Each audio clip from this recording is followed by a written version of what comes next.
My twin sister came to visit me at the hospital, covered in bruises all over her body. Realizing she was being abused, I decided to swap my life with hers to teach that monster a lesson he would never forget.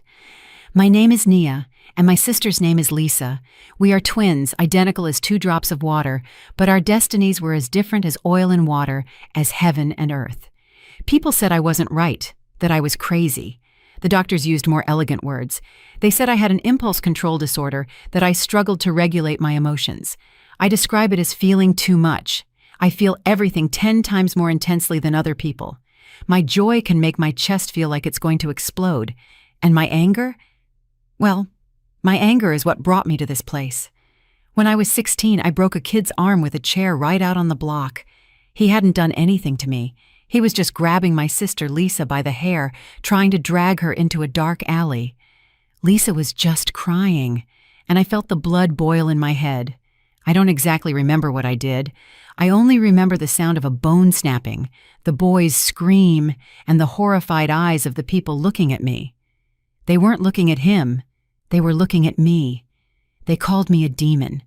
My parents, who were already struggling, started going through the worst. They were scared of me. Eventually, they brought me here, to Crestwood State Hospital, and just like that, 10 years went by. 10 years living in a white room less than 100 square feet. 10 years seeing the world through a window with iron bars.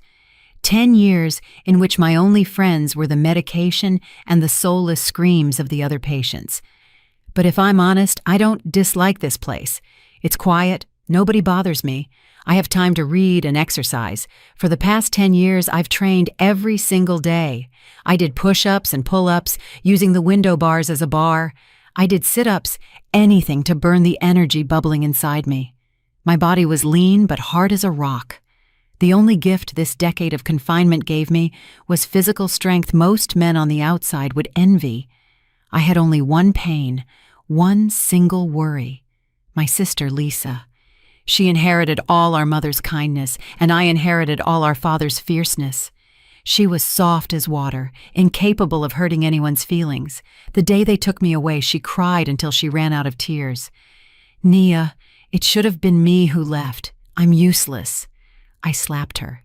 The only time in my life I've ever hit her. If you say that stupid stuff again, I'll break out and choke you. You have to live. You have to be happy. Live for both of us. She promised me she would. The following year, she came to see me with a man, saying they were getting married. His name was Darius Rakes. He was handsome and tall, but his gaze wasn't honest. His eyes darted around constantly, and when he looked at me, I felt a subtle sense of superiority and contempt.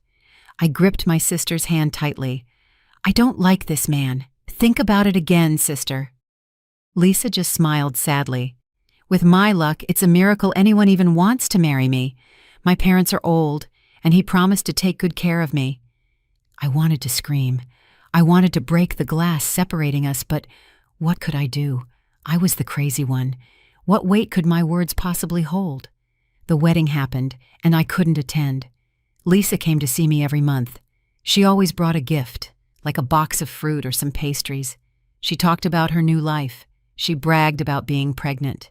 She also talked about her daughter, Sky. Her voice struggled to sound cheerful. But I'm Nia, her other half. I knew she was lying. Every time she visited, she was a little thinner.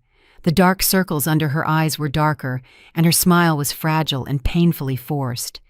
She always wore long-sleeved shirts buttoned up to her neck, even in the scorching heat of a July sun. I asked her several times, but she always said a married woman had to dress modestly. A lie. She was hiding something. Today was visiting day again. I waited from early morning. The sky outside was gray, just like my heart. I had a terrible feeling. The rage I'd suppressed for 10 years was starting to stir.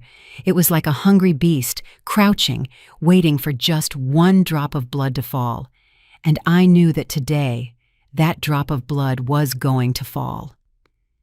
I heard the dry click of the lock, and the heavy iron door opened with a screech. The instant Lisa walked in, I felt like someone squeezed my heart. The person in front of me wasn't the Lisa I knew. She was just an emaciated, fragile shadow.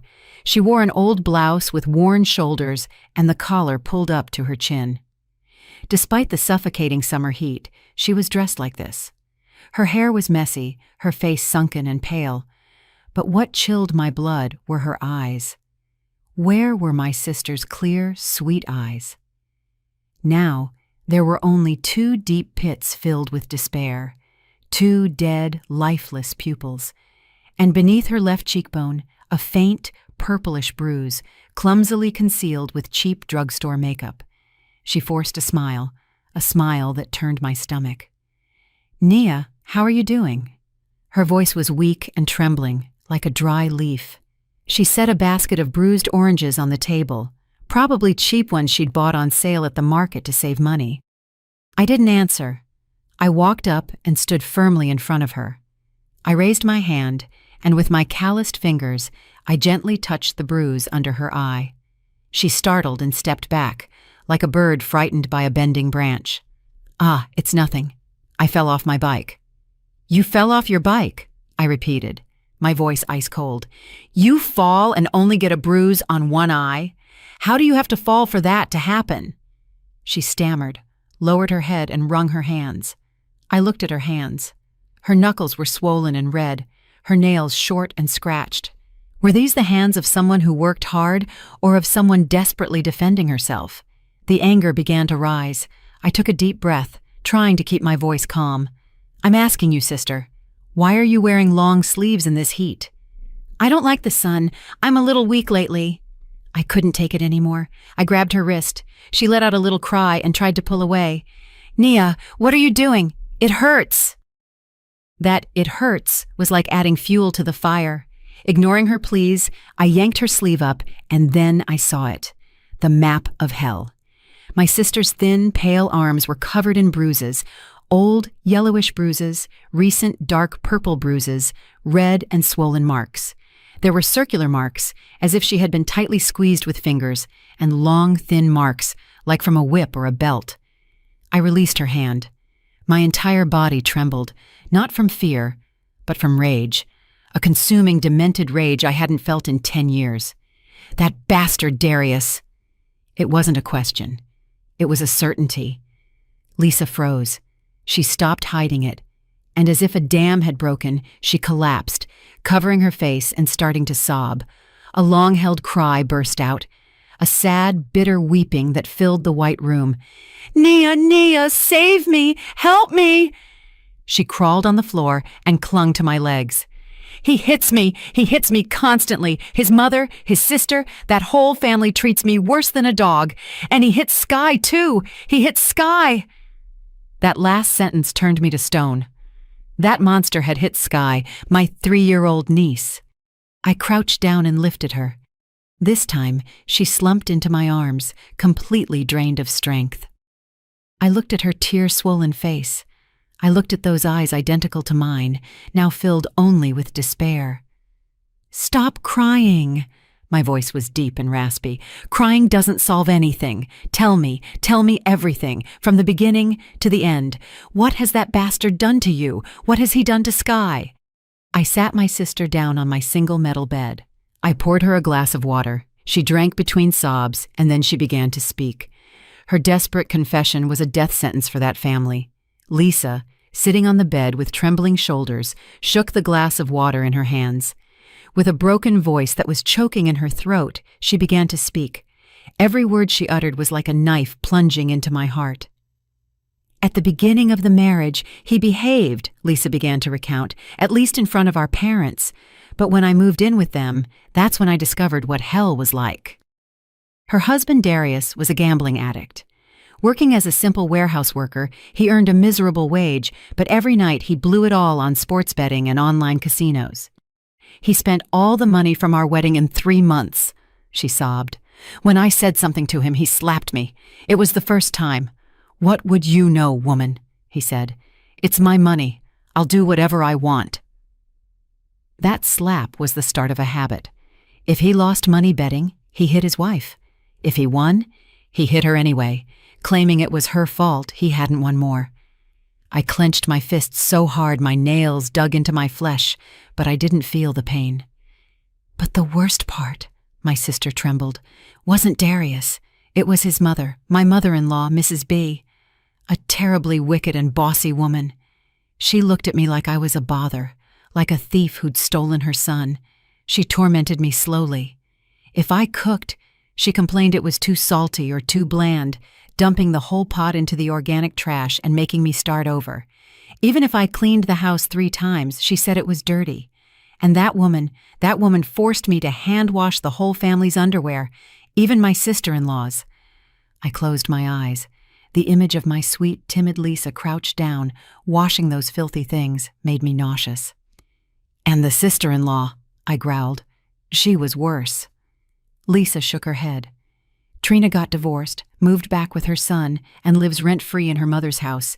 She treated me like a maid. She left her clothes everywhere and ordered me to wash them. Her son, Julian, is a spoiled brat. He tormented Sky every single day. I opened my eyes abruptly. What did he do to Sky? Lisa started crying again. Sky is only 3 years old, Nia. Julian is 5. He took her toys, pushed her, and threw her to the floor. He even spit in her plate of food. When I said something, my sister-in-law came running and yelled at me. Who do you think you are to scold my son? Your daughter doesn't even have a father. And then she even encouraged her son to hit Sky. Hit her son. Spoiled brats need a lesson to learn. Mrs. B just watched and laughed. They're just kids. Your daughter is stronger. She has to yield to her cousin. And Darius, your husband, the child's father? I asked, my voice raw. Lisa lowered her head and said in a thread of a voice, he looked the other way. He said women needed to give birth to sons, that having a daughter was useless. And she hesitated. Talk! I shouted, and she jumped. Yesterday he came back completely wasted after losing money betting. Sky was crying because Julian was pulling her hair, and he went crazy. Shut up, you useless brat, he screamed at her. When the little girl got scared and cried louder, She couldn't continue talking and put a hand to her cheek. He hit Sky in the face? I whispered. But I felt like someone was strangling me. Lisa nodded, tears streaming down. She's only 3 years old. She had the mark of 5 fingers across her face. When I ran to protect her and plead with him, he hit me. He dragged me to the bathroom. He slammed my head against the sink. I thought I was going to die, Nia. I couldn't breathe. The bruises on my arms are from the mother-in-law and the sister-in-law. Instead of stopping him when they saw him hitting me, they joined in. Trina scratched me with a comb, and Mrs. B grabbed some dirty socks and shoved them in my mouth to shut me up. That was enough. Everything inside me crumbled. Done with normalcy, patience, and submission, I leaped up. Lisa looked at me, terrified. Nia, what are you going to do? I walked over to the single metal mirror in the room. I looked at myself. My face was pale, but my eyes were burning. I looked at Lisa. We were identical. The same face, the same build. The only difference was that she was dying inside and I had just been reborn. Sister, I turned around. My voice was frighteningly calm. You didn't come here today for a visit. You came to swap your life. Lisa froze, staring at me. Her eyes widened with terror. Nia, what are you saying? Swap our lives. I looked directly into her eyes, firmly and without the slightest hesitation. You stay here, and I go out. No, no! Lisa shook her head frantically and grabbed my hand. Nia, don't you understand? That place is hell. Those people are animals. You've been locked up in here for 10 years. You won't survive out there. And what about the paperwork? How are you going to get out? I smiled coldly. You're wrong, sister. Precisely because I've been here for 10 years, I can survive those animals. Look, I pointed at the bars. I've lived with animals here too. The only difference is the ones here are locked up, and the ones out there are running free. I released her hand and grabbed her by the shoulders. Listen to me carefully. You are not crazy, which is why you can't beat them. I am crazy. Only a crazy person like me can handle that trash. Do you think I'm going to escape? I gave a slight smile. No, I'm walking out the main door with all the honors. I led her to the metal mirror. Look, we are one. Who is going to tell the difference between Lisa and Nia? Lisa looked at our reflection in the mirror, trembling. We were identical down to the last hair. This is the plan, I said quickly. Visiting time was almost over. Take off your clothes. I'll take off my hospital uniform. Nia, but no buts. I cut her off. Do you want Sky to live her whole life getting beaten? Do you want to rot in that corner? Trust me, I haven't rotted in here for 10 years in vain. I've been waiting for this day. I explained the plan. From now on, you are Nia. You are safe in this room. Nobody will hit you or bother you. The doctors and nurses here are good people. They just don't understand me. You just stay calm. If anyone asks you anything, you don't have to answer. Just nod or shake your head. They are used to me doing that. They'll say, Nia is so quiet today. You just eat, sleep, and read. See all the books I've read? Read those. Relax. I looked deep into her eyes, conveying my calm. You don't have to do anything. Just wait for me. I will clean up that dumpster. I will make them pay for what they did. I will get Sky out of there. I promise you. Lisa's desperate look slowly shifted to a faint ray of hope. Though weak, she was cornered. She had nothing to lose. She nodded her head. Be careful. I know. We quickly changed clothes. I put on her old, threadbare clothes. They smelled of mildew, fear, and a faint trace of blood. The rage boiled inside me again. I slipped Lisa's state ID and the old house keys into my pocket. In the baggy patient uniform, Lisa suddenly looked very small. I gave her a fierce hug. Don't move from here. Wait for me. The bell announcing the end of the visit rang. I took a deep breath and headed for the door. The duty nurse saw me and nodded. Mrs. Rakes, you're leaving now. I nodded, forcing a trembling smile identical to my sister's. The iron door of the patient ward slammed shut behind me. A dry, metallic sound echoed. I walked out the main entrance of the hospital. The blinding summer sunlight hit my face. 10 years. I breathed free air after 10 years. It was filled with car exhaust, dust, and the noisy roar of the street. But to me, it was the smell of war, and I was a demon freshly freed from her chains. I squeezed the bunch of keys in my pocket. Darius, Mrs. B, Trina, Julian, here I come. I grabbed a bus and walked almost another mile. Remembering Lisa's directions, their house was deep in a dark, winding alley in the East Side neighborhood. The houses were jammed together, damp with electrical wires tangled like cobwebs. The smell of sewage and old food hit my nose. I stopped in front of a dilapidated one-story house.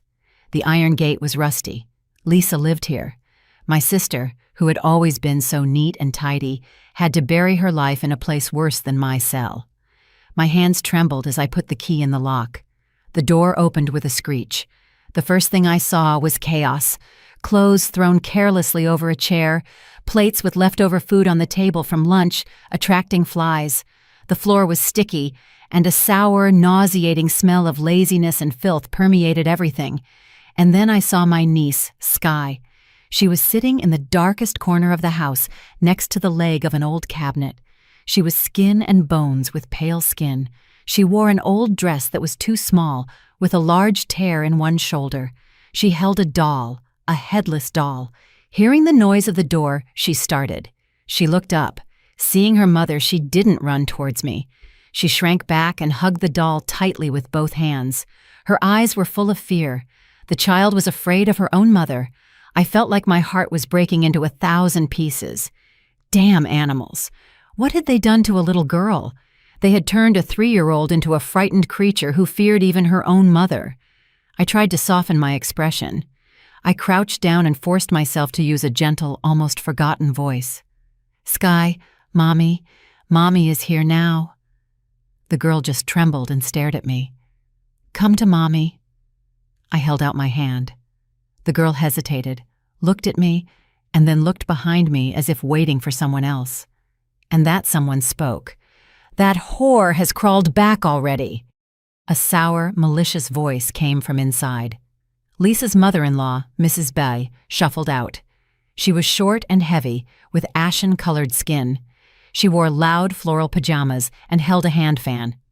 "Where have you been all day, dragging yourself back now? Did you go see your crazy sister?" She spit on the floor right beside me. "Did you bring anything back to this house?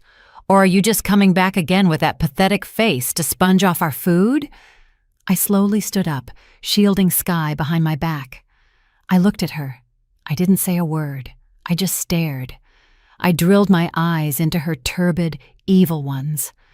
I remembered this face. The old woman seemed to notice something was different. The daughter-in-law, who usually lowered her head and trembled when insulted, was standing tall today and daring to look her in the face. "What? What are you looking at?" She raised the fan and pointed at my face. "What bug bit you today? You want me to poke your eyes out?" I gave a very slight, slow smile. "Excuse me, mother-in-law. I didn't hear you clearly." My smile seemed to chill her blood. I... Before she could finish, another shrill voice interrupted her. "Oh, Mom, why bother talking to her? Tell her to make dinner. I'm starving." My sister-in-law, Trina, came out of the main room. She was just as heavy as her mother, with a face full of acne and messy, artificially blonde hair. Behind her, a chubby 5-year-old boy followed with an arrogant air. He was his mother's spitting image. "Julian! Julian!" Seeing Sky, he ran toward her. "Hey, you're playing with the doll! Give it to me!" He abruptly snatched the headless doll from her hands. Sky, frightened, burst into tears. "Give it back! Give it back, cousin! It's mine!" "I won't give it back. Your toys are mine." Julian raised the doll and threw it against the wall. "Who plays with this garbage?" He turned to Sky and shoved her hard. "Why are you crying? Shut up! If you cry again, I'm gonna really hit you." Sky fell onto the dirty floor. She was so scared that she stopped crying instantly. Only a choked sob escaped her throat. Mrs. B and Trina watched and laughed as if it were highly amusing. "That's my boy," Trina said, lifting her chin. "Men have to be strong like that, not like that little brat." My rage. Yes, there it was, roaring in my chest. 10 years of repression. It was over. The smile disappeared from my face. Julian, seeing that Sky wasn't crying, became even bolder. He walked over and raised his foot to kick her. "I told you to shut up, sass!" A hand grabbed his ankle midair. Julian lost his balance and fell backward, but his ankle was still firmly held. It was my hand. Suddenly, the house fell into a deathly silence. Julian's eyes were wide. He was used to abusing his cousin, used to his grandmother and mother always taking his side. Never had Sky's mother laid a finger on him. "Let go of me! Let go, you crazy witch! How dare you touch my leg!" He squirmed. Without a word, I squeezed a little. "Ow! It hurts! It hurts! Mom! Grandma! This ant is breaking my leg!" Julian started shrieking. Trina finally reacted. "My God, Lisa! What are you doing? Let go of my son right now!" She ran toward me, ready to scratch my face with her red-painted nails. Still holding Julian's leg, I raised my other hand and blocked Trina's arm. I grabbed her wrist. "Let go! Let go!"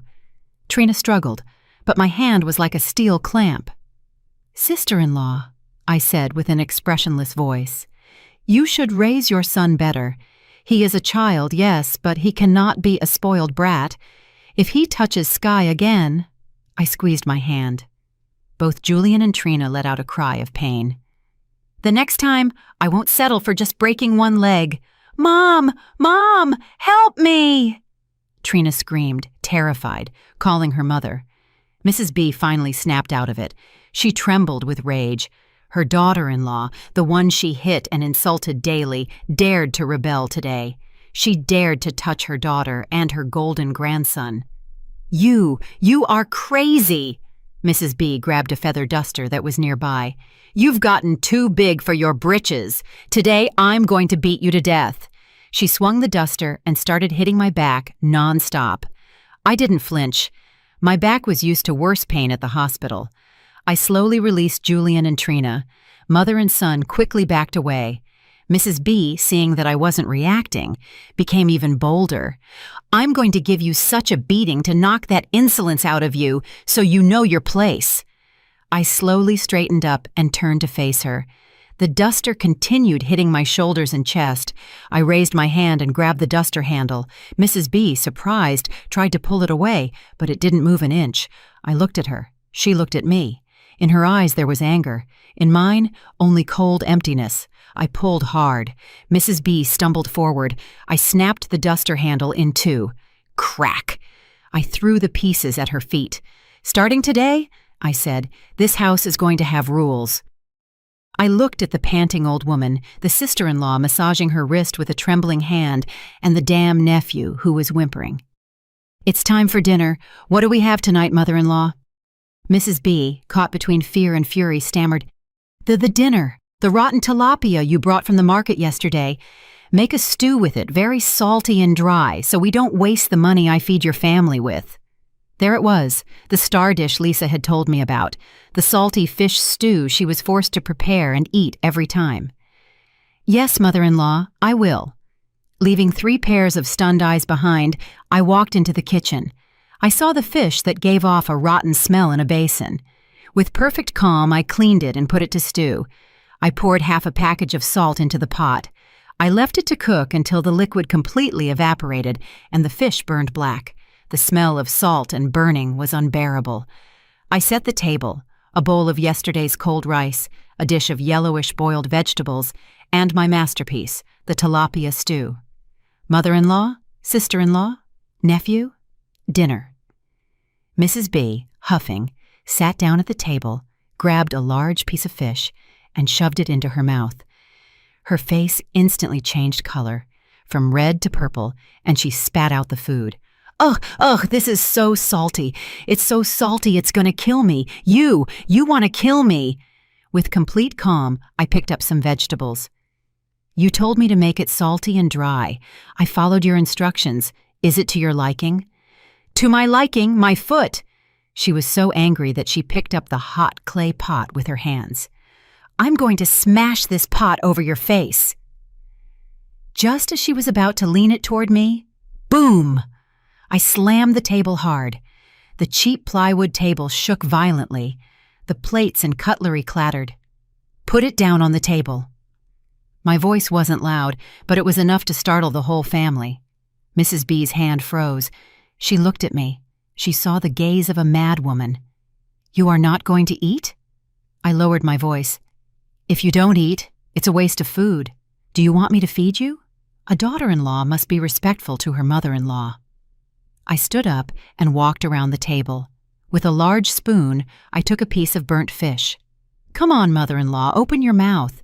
This is crazy." Mrs. B, terrified, pushed her chair back. With one hand, I grabbed her chin and squeezed hard. Her mouth opened on its own. I shoved the spoonful of fish down her throat. "Eat it," I snarled. "Taste the flavor my sister Lisa had to put up with for years. Taste what it's like to respect other people's labor." Mrs. B coughed violently, snot and tears mixing on her face. The hard, salty piece of fish got stuck in her throat. She tried to spit it out, but I held her jaw firmly. "Swallow," I commanded. My sister-in-law Trina couldn't just sit there watching her mother being treated like this. She forgot her fear and her years of arrogance resurfaced. "Hey, Lisa, let go of my mother right now! How dare you force-feed her!" She ran towards me, ready to claw my face with her thick, sharp nails. She thought that since I was busy holding the old woman, I wouldn't be ready. She was wrong. My left hand was holding Mrs. B's chin. My right hand was free. Without even turning my head, I swung my right hand back. Splat! It sounded like an explosion. It wasn't the sound of a slap. It was like hitting a piece of meat with a board. Trina froze. She staggered. Her huge body spun and hit the wall. Her cheek went from pale to deep red and instantly swelled up. The mark of my 5 fingers was imprinted. Her ears were ringing. Her eyes were wide. She touched her cheek and then looked at my hand. She had an expression of disbelief. She, who had spent her whole life hitting and insulting others, was being hit for the first time, and by her sister-in-law, whom she considered trash. It was then that I let go of Mrs. B's chin. She immediately crawled on the floor to vomit the piece of fish. I slowly faced Trina. "Sister-in-law," my voice was like ice. "Does your cheek hurt?" She trembled with fear and humiliation. You dare to hit me? I'm your sister-in-law." "I only slapped you." I moved closer to her. She pressed against the wall, backing away. "Do you want to feel what a real beating is like? Like the one you and your mother gave Lisa last night, helping Darius?" I recited exactly what Lisa had told me. Trina's face turned white as paper. "How? How do you know?" "I know everything," I smiled. "I also know that you scratched my sister with a comb and that your mother shoved dirty socks in her mouth. Do you want to try it?" I glanced at a pile of Julian's dirty socks thrown in a corner. Trina let out a scream. She knew I wasn't joking. "No! No! You're a demon! You're not Lisa!" She fled and took refuge in her bedroom. The click of the lock echoed. She hid inside, barely able to breathe. Mrs. Bay, seeing her daughter flee, hastily crawled to her own room and slammed the door shut. Julian, seeing his grandmother and mother being hit, peed himself and, without making a sound, ran behind his mother. The house fell into an eerie silence. Only Sky and I remained, and the salty fish stew that was still steaming. I turned around. Sky was still sitting in her corner. She wasn't crying, she just looked at me with wide eyes. In her gaze, the initial fear had lessened, giving way to astonishment and a strange curiosity. My heart ached. I threw away the dirty spoon and went to the kitchen. I knew this trash never ate with Lisa and Sky. Lisa had told me that the old woman always hid the good food in a private fridge for herself. I opened the old fridge, just as I expected: chicken, ham, yogurt, fruit. I took out a cooked chicken drumstick and a yogurt. I also found the fresh rice that Lisa had hidden for her daughter. I heated it up. I put a generous portion of rice on a clean tray and shredded the chicken over it. I took it to Sky. "Eat, little one." My voice softened. "Eat until you're full. From now on, nobody will take your food. Nobody will hit you." I sat down next to her. Sky looked at me, trembling. Then she looked at the plate. The smell of chicken was delicious. She was hungry. Carefully, she took the spoon, ate a spoonful, and burst into tears. This time, it wasn't fear. She sobbed as she ate. I didn't console her. I just sat beside her, gently stroking her back in silence. "Eat, little one. Eat it all. Mommy is here." Sky finished the whole plate of rice and drank the yogurt. When she was done, she looked at me. She hesitated for a moment, then got up and wrapped her arms around my neck. A weak hug, but enough to surprise me. "Mommy," the girl whispered. "Mommy's a little different today." I hugged her back. "Mommy has just decided not to be afraid anymore." That night, I slept hugging Sky. The girl slept deeply. How long had it been since she had eaten until she was full and felt safe? But I didn't sleep. I stayed awake, listening to the snoring coming from the next room, the husband snoring. Ah, no, he hadn't come back yet. Those snores were the rats in the adjacent room. I was waiting.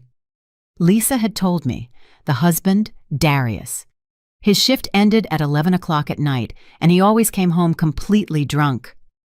Exactly at 11:30 at night, I heard the noise of a motorcycle engine in the alley, followed by the screech of sharp braking. Then the sound of stumbling steps and a string of curses. "Damn! I lost again! I lost everything! Open the door!" Darius, the monster, was back. Sky, who was sleeping in my arms, was startled and hid her head in my chest. I soothed her. "Hush, sleep. Mommy is here." Boom! The front door was kicked open. I hadn't locked it. A tall man stumbled in. He was a head taller than me. He smelled of cheap alcohol, tobacco, and sour sweat. His work clothes were disheveled and greasy. His eyes were bloodshot. This was the demon who had tormented my sister. This was the bastard who had slapped his own 3-year-old daughter. "Lisa, where are you?" he yelled, his tongue thick with alcohol. "Where have you hidden?" Not seeing anyone, he grabbed a glass from the table, a glass that I had washed and left clean, and smashed it against the bedroom wall. Crash! Glass fragments flew everywhere. Sky screamed and cried. "I'm scared, Mommy! I'm scared, Daddy! Daddy's here!" I hugged her tight. "Hush, stay here. Mommy's going to see what's going on." I tucked her into bed and covered her with the blanket. "Close your eyes, cover your ears. Mommy will be done soon." I left the room. Darius saw me. He smiled maliciously. "Ah, there you are. Where's the water? I'm thirsty. Get me some water quick." I remained still, 10 feet away from him, without moving. Darius frowned. His wife usually ran to get him water as soon as she heard his voice. Why was she so bold today? "Are you deaf?" he shouted. He looked around for something to throw. "You're acting up today. I'm going to have to teach you a lesson again." He stumbled toward me. "I lost money today, and I'm in a bad mood, so you better obey." He raised his hand. A familiar slap. The same one he had used to discipline Lisa for the past 7 years. The same one he had hit Sky with the night before. "I'm going to give you a beating so that—" His thick, hairy arm swung toward me, but it stopped in midair. I had grabbed his wrist. Darius was stunned. His eyes widened. He tried to pull free, but he couldn't. His wrist was trapped, as if in a steel vise. He looked at me, then at my hand gripping his wrist. "What are you doing? Let go of me!" He started to realize something was wrong. He was drunk, but he wasn't stupid. How could the weak Lisa, the Lisa who wouldn't hurt a fly, have such strength? "Let go of me!" he yelled, and with his other hand, he threw a punch at my face. It was a drunk's punch, but strong enough to break a normal person's teeth. I still held his wrist firmly. I simply tilted my head, and the punch grazed my ear. Darius was even more perplexed. He had missed. "Honey," my voice was eerily sweet. "Tired from work?" You bitch!" He sensed danger and tried to pull free, but I squeezed harder. Crack! A dry, short sound, the sound of a wrist bone dislocating. Darius let out a scream of pain that instantly sobered him up. "Ah, my hand. What did you do to my hand?" He collapsed. I didn't release him. I lifted him up. "Hitting has become a habit, hasn't it?" You are not Lisa. Who are you?" he hissed. "I'm your wife," I smiled. "The same one you love to smash against the sink." I slapped him. Splat! This wasn't my sister's slap. It was my slap. A slap charged with 10 years of contained rage. The big man staggered and hit his head against the wall. He fell to the floor, face down. His cheek was swollen and bleeding. He was dazed. A woman had hit him. "Mom, Trina, help me!" he shouted, terrified. "Save me! Lisa! Lisa has gone crazy! She's hitting me!" In the 2 bedrooms, not a sound was heard. Mrs. Bay and Trina heard him, but neither dared to open the door. They trembled behind their doors. Despite the cries of their son, their brother, cowardly rats. Darius realized no one would come to save him. The pain, the humiliation, and the remaining alcohol turned into rage, the fury of a man whose pride had been trampled. "You dare to hit me? I'm going to kill you!" He staggered to his feet like a wounded beast. He lunged at me, trying to crush me with his huge body. He opened his arms to grab me. I sighed. Too slow. I didn't back away. I stepped forward. As he lunged, I ducked. I grabbed his hair with one hand and pulled down hard. With the other hand, I closed my fist and delivered a powerful blow to his solar plexus. Boom! A dull thud sounded. Darius folded over at the waist. His eyes rolled back. Saliva and stomach acids came out of his mouth. He couldn't even scream anymore, only gasped with his mouth open. I was still holding his hair. "This," I whispered into his ear, "is for Sky." I lifted his head by the hair. "And this," I slapped him again, "splat, is for my sister, Lisa." I dragged him. He was corpulent, but now he was like a broken sack of potatoes. I dragged him to the bathroom. The narrow, dirty bathroom. "You like slamming your wife into the water, huh?" I filled the sink with water. I grabbed his hair and shoved his head under. "Refreshing, honey." Darius writhed like a pig in a slaughterhouse. The dirty sink water bubbled. I held his greasy hair firmly. I shoved his head into the water. I gave him a second to breathe, then shoved it back under. "Refreshing, honey," I whispered. My voice was eerily sweet. "Is the water cold? You loved dunking Lisa's head, didn't you? You heard her pleas. You saw her despair. Gulp, gulp. Help!" He could barely articulate a word before the water filled his mouth again. I yanked his head up. His face was pale, his eyes rolled back. Snot, saliva, and sewer water were dripping off him. He was trembling. The drunkenness was gone, leaving only absolute terror. He looked at me as if seeing a ghost. The big man, the one who a moment ago was threatening to kill me, was now cowering and had peed himself. The smell of urine was unbearable. I frowned. "Gross." I released him. Darius fell to the bathroom floor, coughing and vomiting. He vomited the alcohol, the food, even the bile. I looked down at him with cold disgust. I looked at him, then at my hands. For 10 years, I used these hands to read and exercise. Now I was using them to clean up trash. I left the man whimpering like a dying dog and walked out of the bathroom. I heard the door to Mrs. B and Trina's room open slightly, then slam shut. They had seen everything clearly. The more they saw, the more afraid they would be. In the kitchen, I saw the pot with the salty fish stew that Mrs. B had vomited up in the afternoon. An idea came to mind, a dark but very satisfying idea. Lisa had told me that Mrs. B was the ringleader, the brains. Darius was just the muscle. To stop a dog from biting, you have to break its teeth. But for a dog to stop being loyal to its master, you have to make it fear and despise its master. I looked around the house. In a dirty corner that Lisa called the laundry area, I found a plastic basin full of sour-smelling dirty laundry. Lisa hadn't washed their clothes since yesterday. On top of everything were Mrs. B's old panties. A smile spread across my face. I turned the stove back on, put water in a large pot with a stick, grabbed the panties and put them in the pot. I set them to boil, bubbling fiercely. A horrible smell began to rise, worse than the sewer. Meanwhile, Darius had crawled out of the bathroom. He dragged himself to the door of Mrs. B's room. Mom, help me! That one is crazy, Mom!" The door remained closed. Inside, Mrs. B was trembling. Go away, don't come near me. If you're crazy, die alone." Darius froze. His mother, the mother who had always protected him, the mother who had encouraged him to hit his wife, was now abandoning him.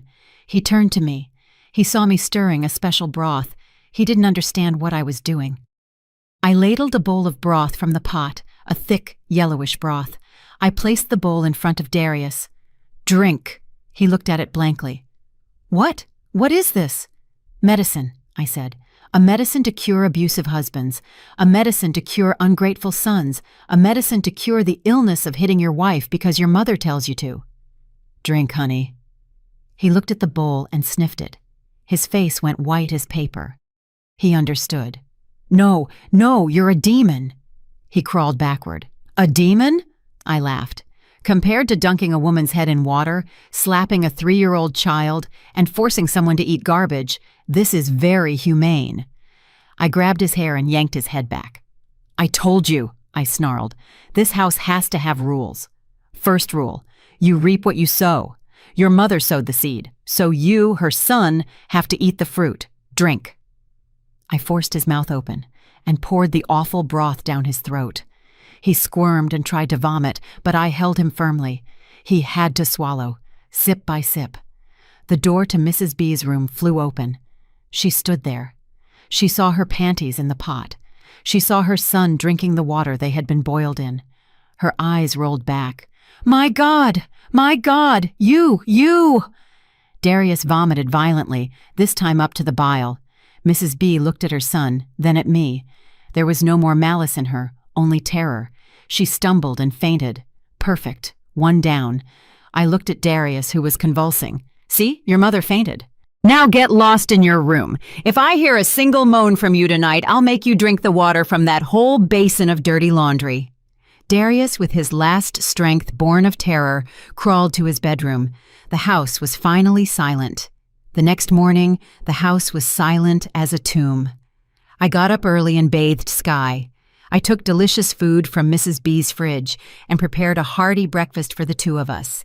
Sautéed beef, fried eggs. Skye ate eagerly. The light was starting to return to her eyes. From the 2 bedrooms, no sound came out.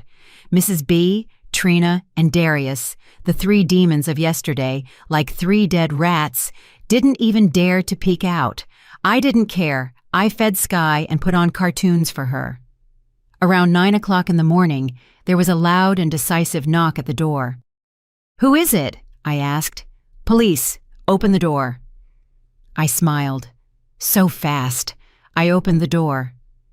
2 police officers, one older and one younger, stood in front of me. They wore serious expressions. The young officer looked at me. I still had Lisa's old bruises. "Are you Darius Rakes' wife, Lisa?" "Yes, I am." "We received a complaint from Darius. He accuses you of brutally assaulting him." Just then, Darius crawled out of the room. He looked pathetic, his face swollen, one cheek bruised, and his wrist bandaged. He walked with a limp, feigning great pain. Seeing the police, he shouted as if he had seen a savior. "Here, officers, look, she hit me." He pointed to his face. She, and... He hesitated, unable to recount the humiliating scene of the night before. "She's crazy! She's the sister of that crazy woman who was in the psychiatric hospital.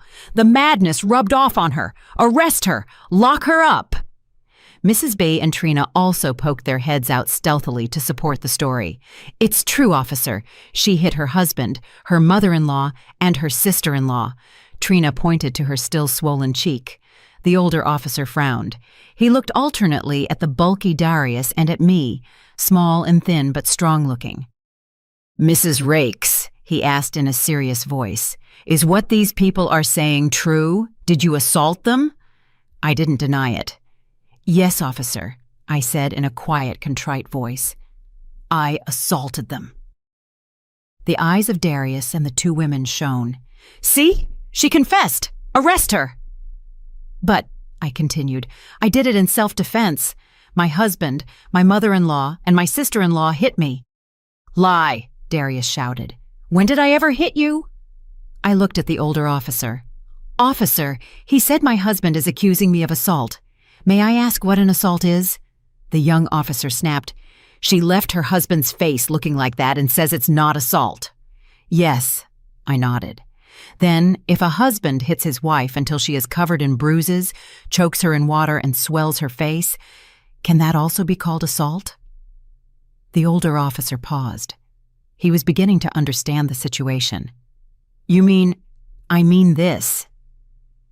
I walked into the room and took out a stack of papers. It was what Lisa had gathered in her desperation. She had brought it to the hospital yesterday, and I had kept it. I put it on the table. "This is my medical report from 3 months ago. Broken ribs. The doctor concluded it was from a strong impact." I took out a photo. "This is my face from 2 months ago. Broken nose. My husband said I fell on my own." I took out a pile of injury reports. "These are bruises on my arms, on my back, belt marks, scratches. There's a whole lot, officers. I've been living here for 7 years. 7 years of receiving beatings. Who do I complain to? If I tell the neighbors, they say it's a couple's fight. And if I go to the police station, the officers tell me to work it out between ourselves." I looked Darius directly in the eyes. He was trembling. I rolled up my sleeve and showed Lisa's old bruises. "Look, this injury is from the day before yesterday. My husband hit my daughter in the face, and when I tried to stop him, he dragged me into the bathroom and choked me in water. My mother-in-law and my sister-in-law helped him hold me down." The 2 officers were stunned.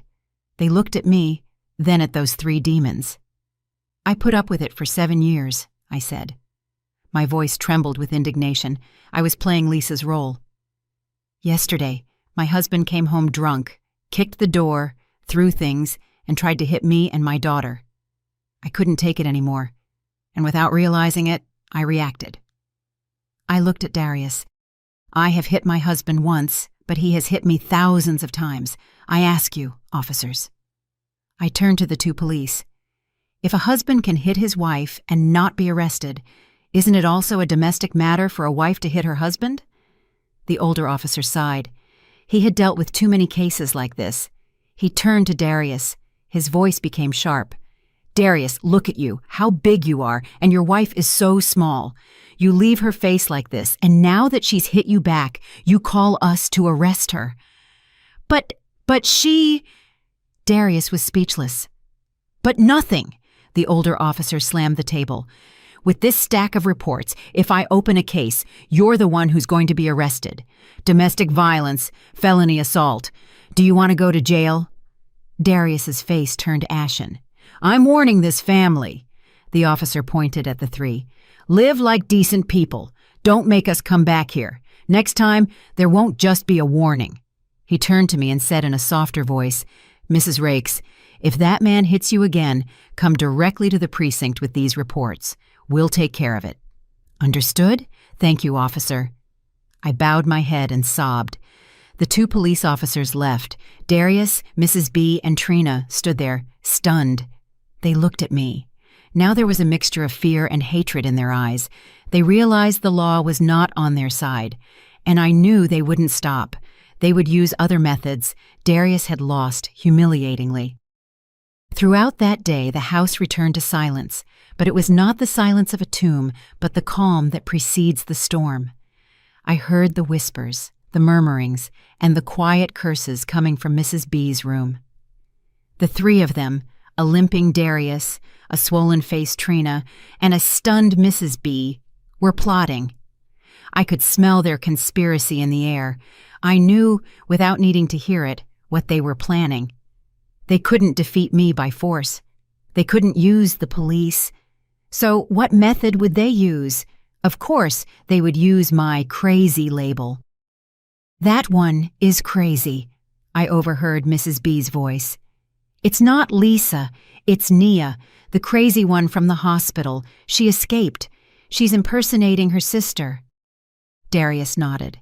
It's true. Lisa is weak as a snail. How could she have that strength? How could she do something like that? It has to be her crazy sister. Trina trembled. My God, no wonder she was so evil. She did that to my brother. Shut up, Mrs. B snapped. Don't mention that again. If the neighbors find out, it'll cover us in shame. And now what do we do, Mom? Darius asked. We can't live with a crazy woman. She could kill us all. Mrs. B was silent for a moment. I heard her footsteps as she paced back and forth. Then she lowered her voice. What's crazy must return to its place. The plan began to form in that old, wicked head. We can't catch her ourselves, but the psychiatric hospital can, she said. But we can't just call an ambulance to take her away. She's strong as a bull and she'll fight back. And what if she tells them everything? We have to weaken her. Weaken her? Trina's voice sounded sharp. Something like sleeping pills, like in the soap operas, in the soup? Exactly. Mrs. B.A. clapped her hands. We give her a large dose of sleeping pills so she sleeps like a log, and then we tie her up tightly. Afterward, we call Crestwood State Hospital and report that patient Naya has escaped. She's at our house, and we've restrained her. They'll come get her right away. But what if she doesn't drink it? Darius worried. She hasn't eaten with us since yesterday. She won't eat, but her daughter will. Mrs. Bea smiled maliciously. Tonight, we'll pretend to make peace. I will apologize to her. I'll prepare a delicious dinner. I'll tell her that Mommy was wrong, that we're a family again. She's smart. She won't believe it, Trina said. Even if she doesn't believe it, she'll have to pretend she does, Mrs. B said. And we'll put the drug in a separate soup, a chicken soup. We'll tell her we prepared it for our granddaughter Sky to make her strong. Do you think she won't give it to her daughter? If she doesn't eat it, she'll have to eat it herself. She won't be able to refuse her mother-in-law's kindness. My heart stopped for an instant. Damn animals. Daring to use Sky. That night was just as I expected. A strangely abundant dinner. Roast chicken, croquettes. Darius and Trina, with their bruised faces, sat in silence. Mrs. B had changed 180 degrees. Smiling, she said, Lisa, come sit and eat. She served me a chicken drumstick. What happened yesterday was my fault. I I'm sorry. I'm old and forgive me. Trina also said in a thread of a voice, Sister-in-law, I'm sorry too. Please forgive me. Seeing the circus in front of me, I smiled too. Yes, mother-in-law, sister-in-law. I don't hold a grudge either. We are family. Darius, seeing my docility, sighed in relief. Eat, Mrs. B said. Oh, in the afternoon I prepared some chicken soup. It's delicious. I made it especially for Skye. The little girl is too thin lately. She brought a small bowl of steaming soup. She placed it in front of me and Skye. You give it to the child. Skye's eyes lit up when she saw the soup. I looked at Mrs. B. She was smiling, but her eyes were not. Those eyes were staring intently, waiting. I took a spoonful of soup. It looks so good. Thank you, mother-in-law. I raised the spoon. Skye opened her mouth, waiting. I stopped. Ouch! It's hot. I smiled. Mommy will cool it down by blowing on it. I blew and then faked a mistake. Splat! The bowl of hot soup spilled onto the floor. Oh no! I exclaimed, pretending surprise. Mother-in-law, I'm sorry. How clumsy of me. I spilled all that rich soup you prepared. Skye started crying from sadness. The three demons' faces changed in an instant, from hope to disappointment, and then to extreme rage. Darius clenched his fists under the table, but they couldn't do anything. No problem, Mrs. B forced a twisted smile. If it's spilled, it's spilled. I'll prepare another one for you. No need, mother-in-law, I said quickly. I'm full with the food already. You eat, and you, sister-in-law, and you, honey, eat a lot, and get your strength up. The dinner ended. Their first plot had failed. I knew they wouldn't give up. They would try another method. They had lost patience. Since they couldn't trick me with poison, they decided to use force. That night, I went to bed hugging Skye. I didn't sleep. I never sleep deeply. My 10 years at the hospital taught me to be alert 24 hours a day. In the middle of the night, I heard a creak, soft, stealthy footsteps. I closed my eyes and pretended to be sound asleep. I breathed evenly. The door to my room opened slightly without a sound. 3 shadows. Darius, Mrs. B, and Trina. Darius was in front. In his hands, although both were bandaged, he held a thick rope, a rope for tying packages. Trina carried duct tape, and Mrs. B carried a towel, presumably to cover my mouth. They approached the bed stealthily. They thought I was asleep. They thought I was still the weak Lisa. She's sound asleep, Darius whispered. Now all 3 lunged. Darius threw the rope. Mrs. B ran to cover my mouth and Trina to hold my legs. Too slow. The instant the rope touched the blanket, I sat up. Not only did I sit up, I jumped like a panther. I didn't go for Darius. He was big, but useless. I went for the weakest one, Trina. I gave her a double kick to the stomach. Boom! Ah! The corpulent Trina was thrown backward and hit the wall. She couldn't even scream. She collapsed with her mouth open. Mrs. B froze. The towel fell from her hands. Darius also stopped. In just 1 second, I grabbed the cheap ceramic lamp from the nightstand. I smashed it hard on Darius's head. Crash! Darius yelled and covered his head. Blood began to gush. He didn't expect me to defend myself with such brutality. You! While he was stunned, I was already behind Mrs. B. I wrapped my arm around her neck, using her as a shield. Darius, I screamed. One more step and I'll break your mother's neck. Darius froze. Blood streamed down his face. He looked at me and at his mother squirming in my arms.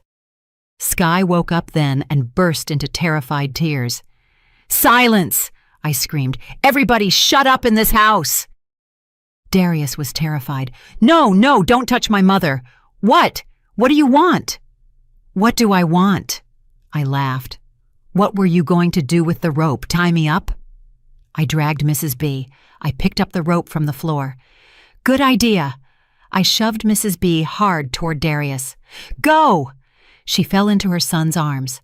I walked closer. Darius, covering his head and holding his mother, backed away. He was afraid of me. You! I picked up the rope. You like playing hide and seek? Okay, I'll play with you. Trina finally let out a moan. Help! Help! Shut up! I yelled. Everyone go to the living room right now! I herded them like a flock of ducks. The big man, the fat sister-in-law, the wicked mother-in-law. All three, terrified, were led to the living room by one small, thin woman. Sit down. I pointed to the sofa. They sat down, trembling. Darius, I called him. Yes, yes. He trembled like jelly. You are my husband, right? A husband should sleep with his wife. I smiled.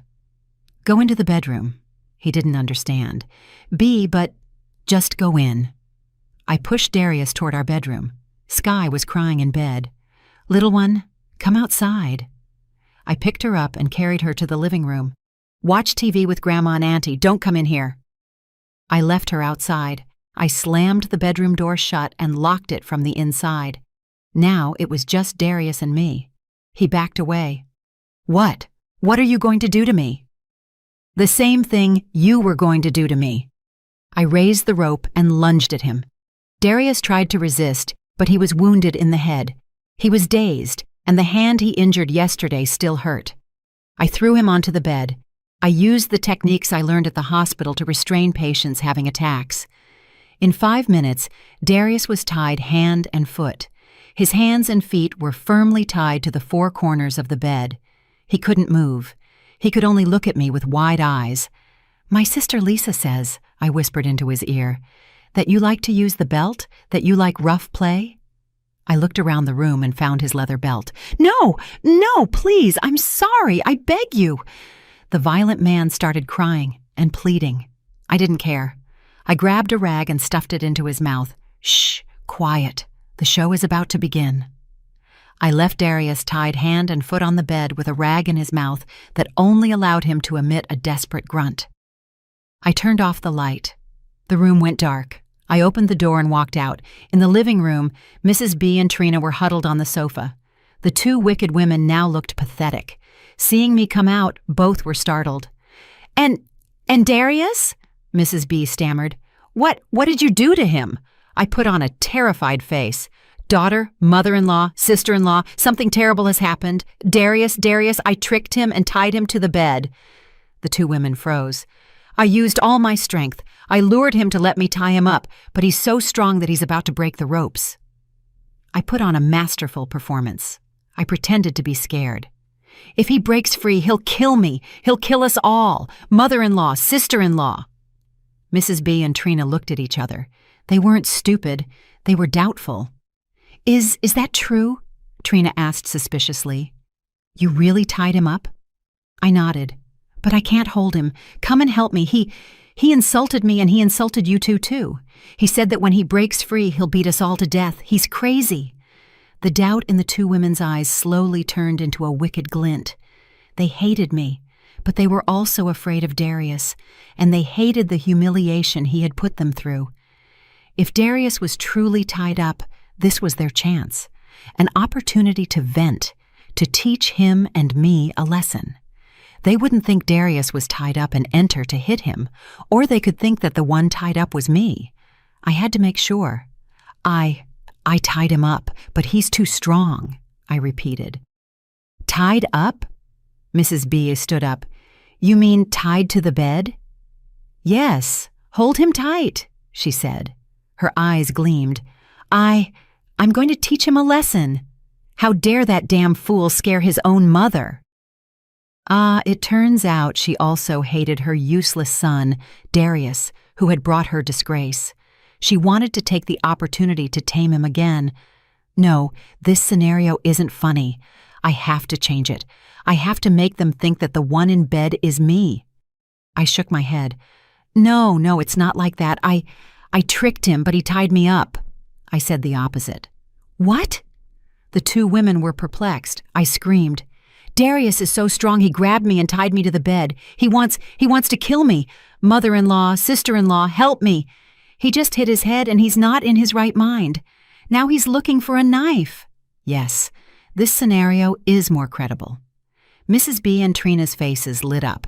The daughter-in-law tied up, the crazy son looking for a knife. This was an opportunity fallen from the sky. "She's tied up?" Trina sneered. "Great, very good. Where is she tied?" Mrs. B asked. Her hands trembled with excitement. In the bedroom, very tight. I can't move. I'm sobs." "Mom," Trina turned to Mrs. B, "it's our chance. Let's give that whore a beating to knock the insolence out of her." "Yes," Mrs. B nodded. "She dares to hit me and make my son drink that garbage?" She gritted her teeth. "Get a stick. Today I'm killing her with a beating." Trina ran to the kitchen and brought a hard wooden mop handle. Mrs. B grabbed a bamboo cane she used for hanging clothes. "The room is dark," I said, trembling. "Better in the dark," Trina said triumphantly. "That way we hit her without her knowing who did it." The two women, armed and bloodthirsty, headed for the bedroom. I backed away and hid in a corner. I grabbed my cell phone. I started video recording mode. The red light came on. "Open the door," Mrs. B ordered. I opened the door, trembling. "Mother-in-law, sister-in-law, help me," I moaned. "Help you? Ask for help in hell." The two women ran into the dark room. They only saw the silhouette of a person tied up in bed, writhing and emitting a muffled groan. They thought it was me. "Die, you crazy whore!" Trina was the first to act. She raised the mop handle and began to hit the figure on the bed with all her might, mercilessly. "Boom, boom, boom! You dare to hit me? You dare to slap me?" Mrs. B was not far behind. With the bamboo cane, she hit his legs and sides. "I'm going to knock that insolence out of you so you know who's in charge in this house." Boom, splat, boom. The sound of the sticks against the flesh. The sound of bones. I think I heard the sound of bones breaking. Darius, gagged, couldn't scream. He could only emit a choked moan. Ugh, ugh. But the more he groaned, the more the two women believed it was me suffering, and the more they tormented him. "Scream! Scream louder! I'll show you how to shut up." I was standing at the door, recording clearly. When I had been recording for about 5 minutes, I saw that Darius was no longer writhing. He stayed still. I decided that was enough. I walked in and turned on the light. The cold, white fluorescent light flooded the room. Mrs. B and Trina stopped, sticks in hand. They blinked and saw that the person tied up in bed, bloody and gagged, was Darius, their son, their brother. "Ah!" Trina was the first to scream. She dropped the stick and backed away, her face pale as paper. Mrs. B was stunned. She looked at Darius, then at me. I was standing at the door with the phone in my hand, the red recording light still blinking. "You hit well, mother-in-law." I smiled. "Hit harder.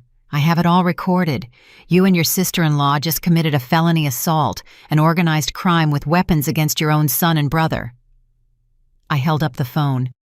"With this video, I can say that Darius kidnapped me, and that you, trying to rescue me, mistook the person. Will the police believe that?" Mrs. B staggered and collapsed. This time she didn't faint. She peed herself. The room filled with the smell of Mrs. B's urine, Darius's moans on the bed, and Trina's terrified breathing. With complete calm, I put the phone back in my pocket. I patted Trina's pale cheek. "Sister-in-law, if you're done hitting, now you should call an ambulance for the victim. I think you broke your brother's bones." Trina jumped and stammered. You ordered us. You set a trap for us." "I set a trap for you?" I laughed. "It's true I tied Darius up, but I asked you for help, to come hold him down. I didn't know you would bring sticks and give him a group beating. I didn't order you to hit him. You did it voluntarily and with great enthusiasm." I turned to Mrs. B. She was still on the floor. "Mother-in-law, so now what? Do we call 911 first, or the paramedics?" I didn't wait for her answer and took out my phone. First, I called the police. "Hello, precinct. This is Lisa Rakes from East Side, number X Street. I'm calling to report an emergency. A serious felony assault has just occurred in my house. The victim is my husband, Darius, and the aggressors are his own mother and sister, Mrs. Bia and Trina. They hit him with sticks, and I think they broke his bones. Come quickly, I'm afraid they'll kill him." I hung up, leaving the two women stunned, and then I called the paramedics. Hello, 911. I need an ambulance at this address. The patient suffered a group beating. I suspect broken ribs and a head injury. When I finished the call, I dragged a chair to the center of the living room, right in front of the bedroom door, and sat down. I crossed my arms and waited. Mrs. B finally reacted. She realized what she had done and started screaming, "Crazy whore! Demon! You ruined my family!" She tried to lunge at me. I simply held up the phone. "Hit me more, mother-in-law. Hit me too and make it a combo. That way when the police come, they'll take all of you together." She stopped. Trina staggered up, ran to the room and shook Darius. Brother, wake up. Don't scare me." Sirens sounded. A police car and an ambulance arrived almost at the same time. The narrow alley was illuminated with blue and red lights in the middle of the night. The neighbors, accustomed to the screams from this house, peeked out curiously. The same 2 police officers from yesterday appeared again, this time accompanied by 2 security agents. "Who is Mrs. Rakes?" the older officer asked seriously. "That's me," I stepped forward. "What happened? Another fight?" "No." I shook my head. "It wasn't me. They fought among themselves." The paramedics rushed in with a stretcher. When they illuminated Darius with their flashlights, they too were stunned. The big man was now a bloody, crumpled ball, his clothes disheveled and still tied up. "What? What happened here?" the young officer exclaimed, horrified. "Who tied this man up?" "I did," I said calmly. "He tried to hit me, so I tied him up. It was in self-defense." "And after tying him up, what did you do?" "Nothing," I said. "I simply went out to ask my mother-in-law and my sister-in-law for help. I told them Darius was tied up and to come help me." "Lie!" Trina shouted from the room. "You tricked us. You said you were tied up." I shrugged. "She can say whatever she wants now. I have proof. Darius."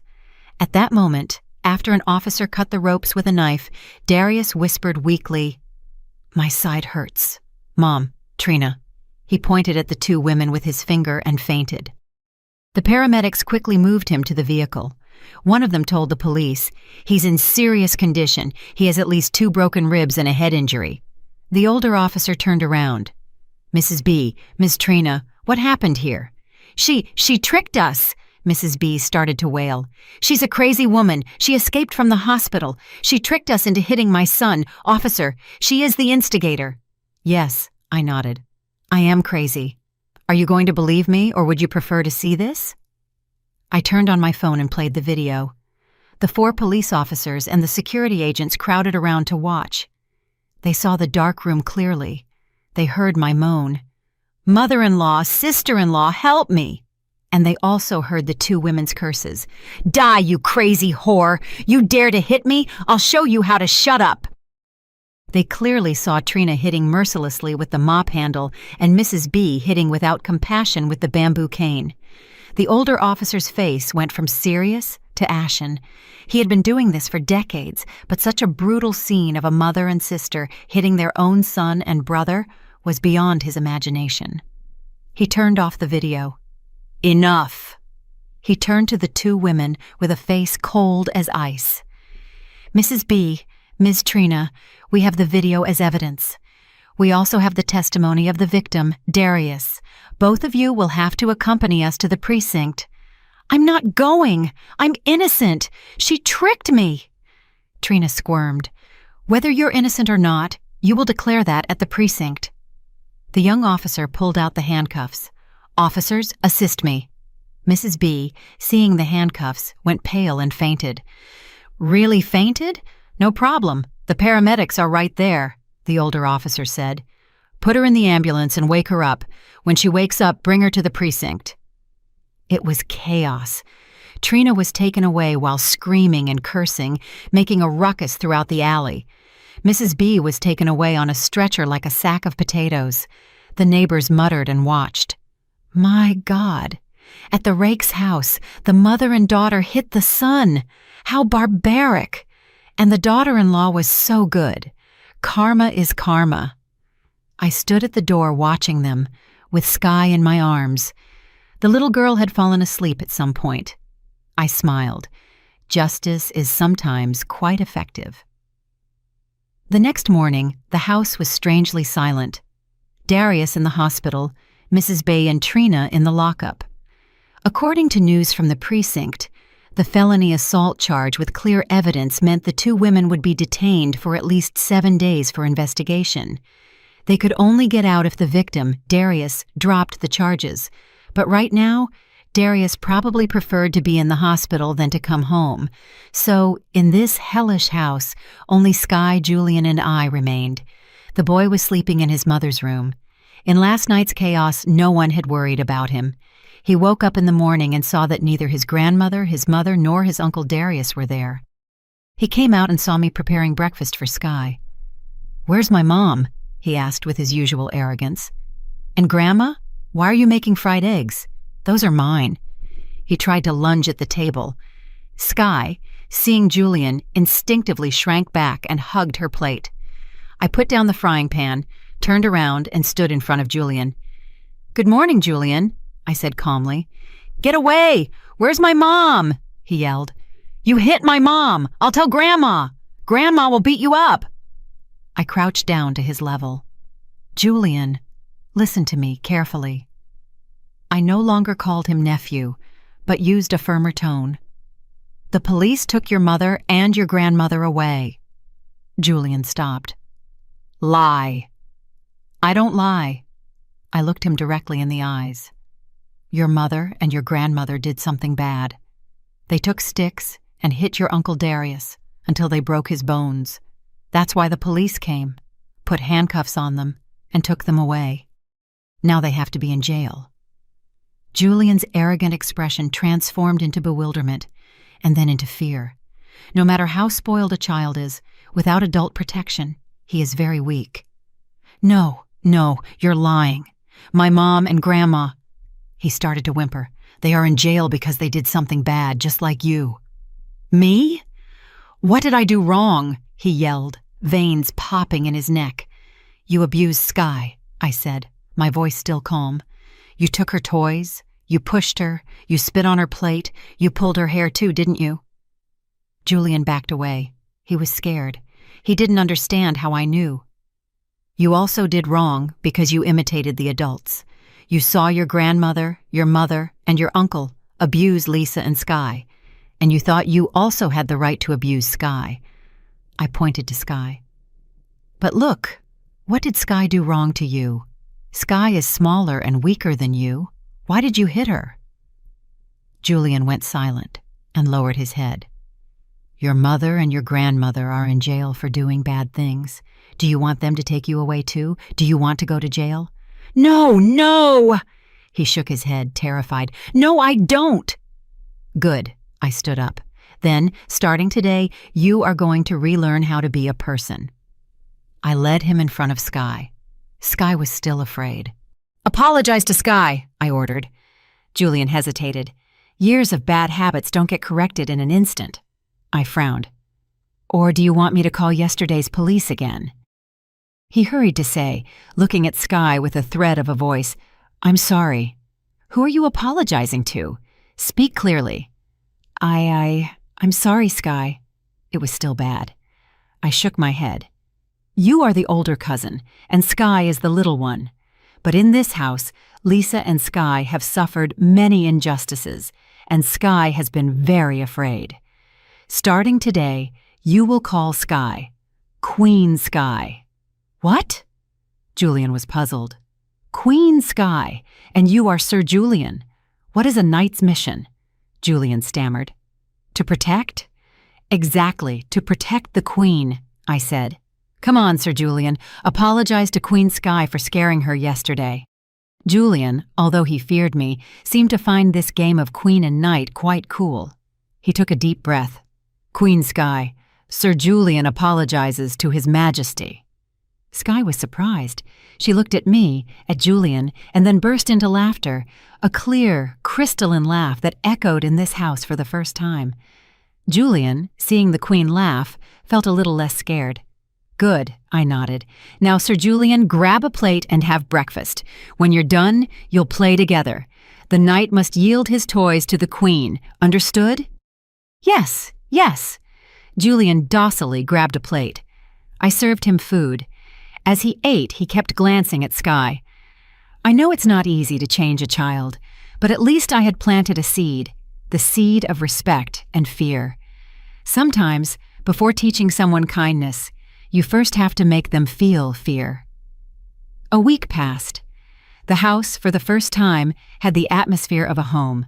I made Julian clean his own room. I prepared decent meals. Sky laughed and talked again. She and Julian could play together under my supervision. Julian, the spoiled child, now knew to yield his toys to the queen. On the 8th day, Darius was released from the hospital. He came home limping, with a bandage on his head, a cast on his ribs, and his arm in a sling. He returned in silence. Seeing me reading in the living room, he was startled and froze at the door, not daring to enter. "Come in, honey," I said without looking up from the book.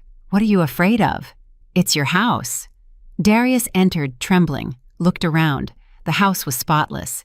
His daughter, Sky, watching TV, had gained weight and had better color. His nephew, Julian, was coloring beside her. "Queen Sky, Sir Julian is hungry," Julian said. "Knight, wait a bit. Her Majesty is finishing watching this cartoon," Sky responded cheerfully. Darius's eyes widened. He didn't understand what was going on. He limped to his room and closed the door. He didn't dare to cross me. He now knew he was the most useless being in the house. Beaten by me, beaten by his mother and sister, he could no longer hold his head up.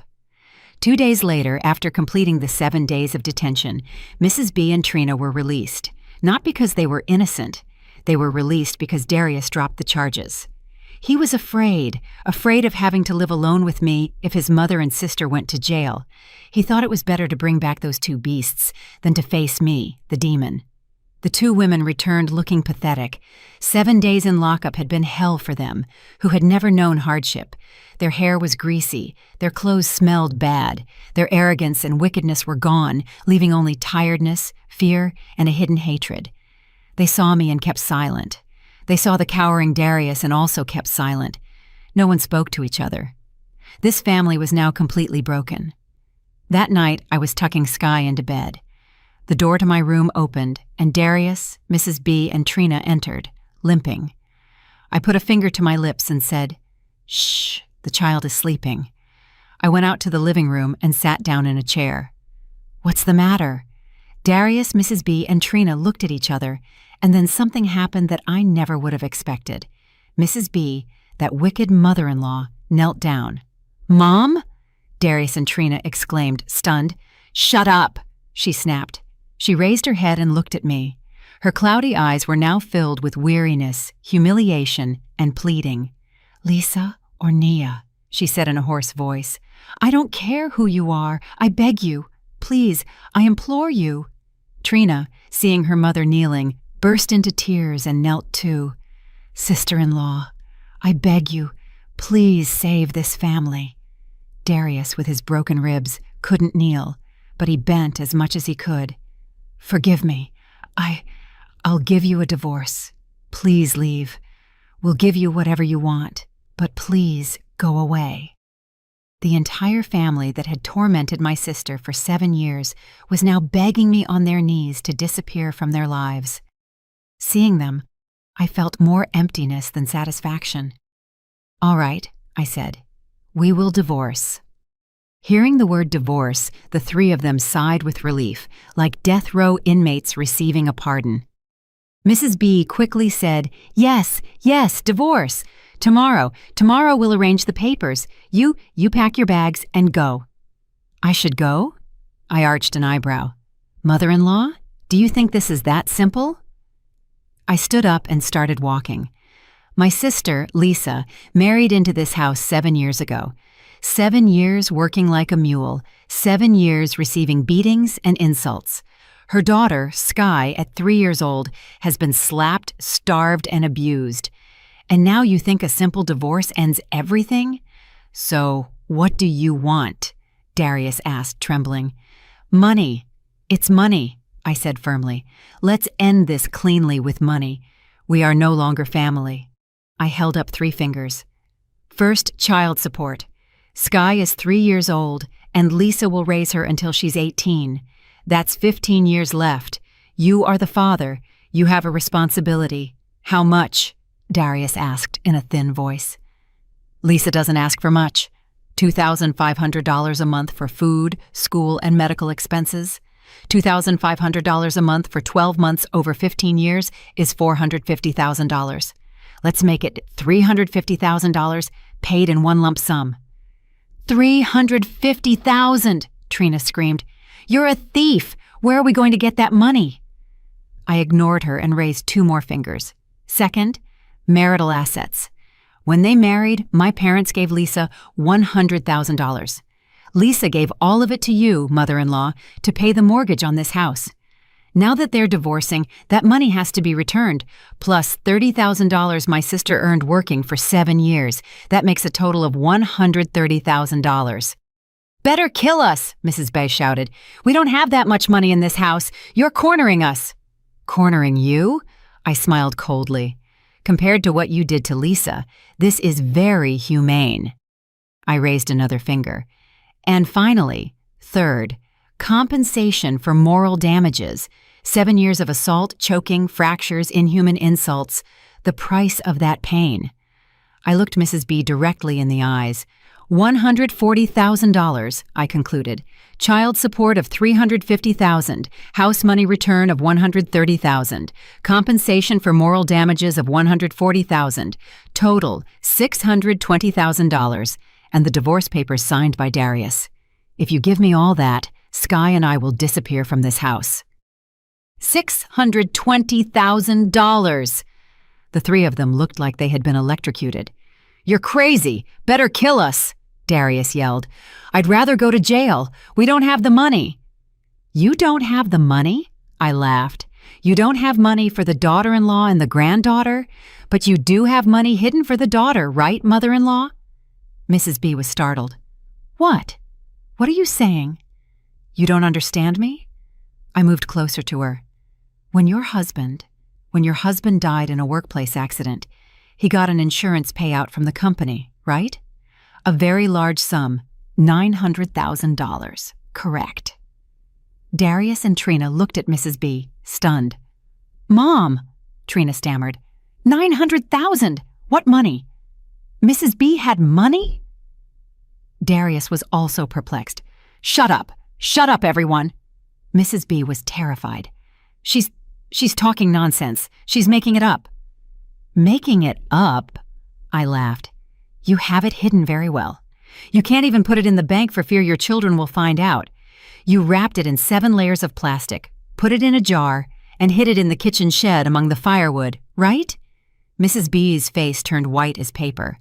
Darius and Trina didn't say anything. They quietly got up, looked at each other, and ran toward the kitchen shed. I heard banging and things falling. A few minutes later, Trina came down. In her hands, a jar covered in soot. Trembling, she emptied it onto the floor. Money, lots of money, wads of $500 bills, carefully wrapped in plastic. Mom? Trina trembled. Money. It's real money. Darius looked at the pile of money, then at Mrs. B. Mom, you hid the money from me? You let me get deep into debt? You let me lose money gambling while you had $900,000? Trina, Mrs. B yelled. I was saving it for you two. Darius is a gambling addict. If I gave it to him, he would spend it all. You old witch! Darius yelled furiously. Splat! Trina slapped Darius. Shut up! And what if Mom gave it to me? What are you? An abuser? You dare to hit me? Darius also went crazy. I'm going to beat you up, you whore! The 2 of them lunged at each other, hitting, scratching, and cursing. Mrs. B collapsed, crying, Oh, my family is ruined. My children are fighting over money. I observed the second part of the family drama. This time it was over money. Over. I coughed. Ahem. The 3 of them stopped. I pointed to the pile of money. $620,000. I give you 3 days. Prepare the money and the divorce papers. Otherwise, I held up my phone. This video of the mother-in-law and the sister-in-law hitting Darius, and this happy family story, I will spread it throughout the neighborhood, the city council, and the online newspapers. The choice is yours. 3 days later, I received $620,000 in cash, neatly stored in a suitcase, and the divorce papers signed by Darius. The three of them had faces full of bruises. It seemed the war for the rest of the money, after my share of the $900,000, had been very intense in the last 3 days. "Here is the money, and here are the papers," Mrs. B said in a tired voice. Now go. Disappear from our sight."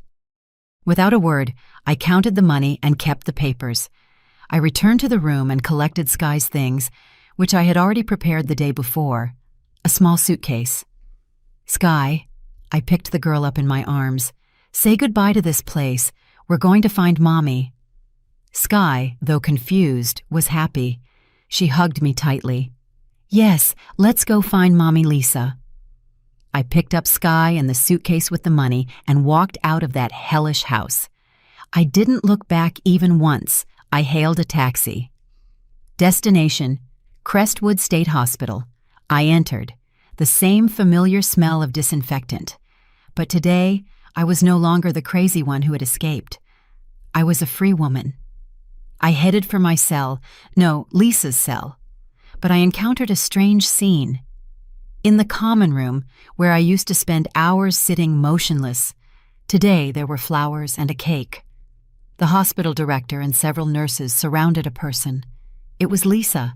She was wearing the patient uniform, but her face was radiant. She was genuinely smiling. She was talking to people and giving thanks. "Congratulations, Naya." The director shook my sister's hand. "It's incredible.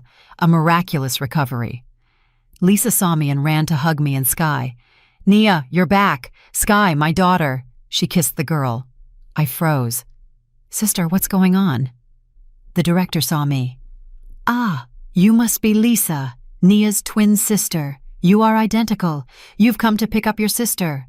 Very good." He turned to me, triumphant. "I have wonderful news. Your sister Nia is completely cured." "Cured?" I stammered. "Yes," the doctor nodded. "Last week we had the periodic psychological evaluation, and Lisa participated and passed it with an excellent score. All her psychological indexes are stable. She is completely normal. We observed her for 1 more week. She communicates well, and her emotions are stable. She is no longer crazy. We are processing her discharge today." I looked at Lisa. She winked at me. I understood. Lisa, my sister, was never crazy. She was just suppressed by fear. While I learned to control my anger in here for 10 years, she learned to swallow her fear out there. When she entered here, into my safe cell, and stopped receiving beatings and insults, she was able to be herself. And when she faced the psychological evaluation as a completely normal person, she passed it without problems. She had cured my name, Nia. Yes, I said, containing my emotion. "I've come to pick up my sister." The doctor signed the last paper and politely handed it to my sister. "Here is the discharge certificate. Starting today, Nia is completely free." Lisa took the paper, looked at me, and we laughed together. That paper didn't just give Nia her freedom, it gave freedom to both of us. I, Lisa, was officially divorced. My sister, Nia, was officially cured. I picked up the suitcase of money. Lisa picked up Sky. "Thank you, Director. Thank you, everyone." Lisa said her farewells with a nod. "I owe you all so much." We turned around. The three of us, hand in hand, walked out of the common room, down the long corridor, and headed for the iron gate. It was really over. Both hells were behind us. The heavy iron door closed behind us with a final creak. The dazzling summer sun washed over us. I shielded my eyes with my hand. The last time I escaped, this sun smelled like war. This time, it smelled like freedom. It was warm. It smelled of tree sap, of life. Sky leaned her head on her mother's shoulder. "Mommy, Auntie Nia, where are we going now?" Lisa looked at me, and I looked at her. We saw confusion in our eyes, but above all, great hope. "We," Lisa said. Her voice was still trembling. "We are going home." Home? I asked. Where? Lisa smiled. Wherever the three of us are together, that's our home. I burst out laughing. You're right, but first we need a place to wash up and sleep. A very clean place. I hailed a taxi. Sir, take us to the best hotel in the area. We rented a large hotel room with a bathtub and white sheets. When the room door closed, separating us from the noisy world, Lisa finally relaxed. She put Sky on the floor, collapsed, and burst into tears. She sobbed, as if vomiting up the 7 years of humiliation, beatings, and fear that had settled into her bones. I sat next to her in silence and hugged her. Sky, too, with her small arms, hugged her mother and me. Mommy, don't cry. Auntie Nia and Sky are here. We hugged like that, crying and then laughing.